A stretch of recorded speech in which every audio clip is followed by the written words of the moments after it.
ছাত্রদের যদি মনে হয় যে স্পেসিফিক আপনি এটা পারেন না, আপনি এটা করেন, এই যে আপনাদেরকে তো বললাম, ওদের একমাত্র আমাদের এই পদত্যাগের দাবি ছাড়া যতগুলো দাবি দিয়েছে আমাদের রিটেন আছে প্রত্যেকটা, যে আমরা তাদের দাবিগুলো মেনে নিয়েছি এবং এক্সিকিউট করেছি। শুধু মেনে নিয়েছি বললে ভুল হবে, এক্সিকিউটও করেছি। যদি রাজনীতি নিষিদ্ধ থাকার পরেও কেউ রাজনীতি করে বা রাজনীতির সাথে জড়িত থাকে, তাহলে আমরা তাদেরকে পানিশমেন্ট দিব। কি পানিশমেন্টটা দিব এখানে আমরা বলেছি, যারা আমরা এমপ্লয়ি আছি তারা যদি রাজনীতির সাথে জড়িত থাকে, এটা যদি প্রমাণিত হয়, তাদের সর্বোচ্চ শাস্তি হচ্ছে আমরা এখান থেকে তাকে বরখাস্ত করবো চাকরি থেকে, কারণ আমরা যেটা পারি। আর যদি ছাত্ররা রাজনীতির সাথে জড়িত থাকে, এটা যদি প্রমাণিত হয়, তাহলে আমরা তার ছাত্রত্ব বাতিল করে দিব, সর্বোচ্চ শাস্তি হিসেবে ছাত্রত্ব বাতিল করব। এই সিদ্ধান্তটা আমরা নিয়েছি।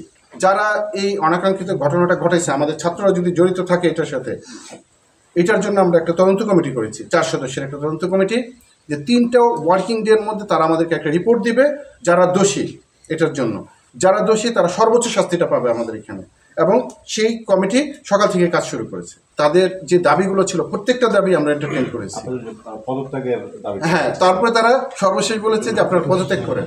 এখন আমরা যদি তাদের দাবিগুলা মেনে নেই, তাদের দাবির জন্য যদি সব ব্যবস্থা করি, তাহলে আমাদেরকে কেন পদত্যাগ করতে হবে? আমাদের ডিসি, প্রভিসি, ডিএসডব্লিউ, আচ্ছা ওনাদের যদি মনে হয় যে ডিএসডব্লিউ করছেন না, ঠিকমতো রুল প্লে করছেন না, আমরা এটা অবশ্যই দেখব যে কেন রুল প্লে করছেন না উনি।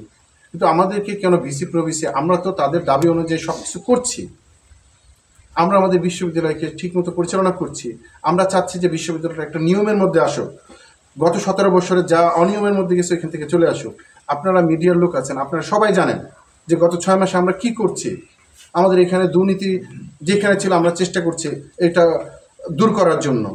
আমরা যেখানে অনিয়ম হয়েছে, নিয়োগ থেকে শুরু করে যত অনিয়ম হয়েছে, আমরা সবগুলো চেষ্টা করছি। আমরা বিশ্ববিদ্যালয়টাকে ভালো করতে চাই। আমরা চাই বিশ্ববিদ্যালয়টাকে পরিষ্কার পরিচ্ছন্নভাবে পরিচালিত হোক, এটা একটা মডেল বিশ্ববিদ্যালয় হোক। তার জন্য আমরা চেষ্টা করছি। তাহলে আমাদেরকে সরকার দায়িত্ব দিয়েছে বিশ্ববিদ্যালয় ভালোভাবে চালানোর জন্য। আমরা যদি বিশ্ববিদ্যালয়টাকে ভালোভাবে চালাই, তাহলে আমরা কেন পদত্যাগ করব? যদি সরকার আমাদেরকে দায়িত্ব দিয়েছে, সরকার যদি বলে যে না আপনারা পারছেন না, আপনারা চলে যান, তাহলে তো আমাদের কিছু করার থাকবে না, আমাদেরকে চলে যেতেই হবে। কিন্তু সরকার আমাদের যেহেতু দায়িত্ব দিয়েছেন, আমরা সরকারের দায়িত্বটা পালন করবো ইনশাআল্লাহ, বিশ্ববিদ্যালয়টাকে ভালোভাবে পরিচালনা করার জন্য।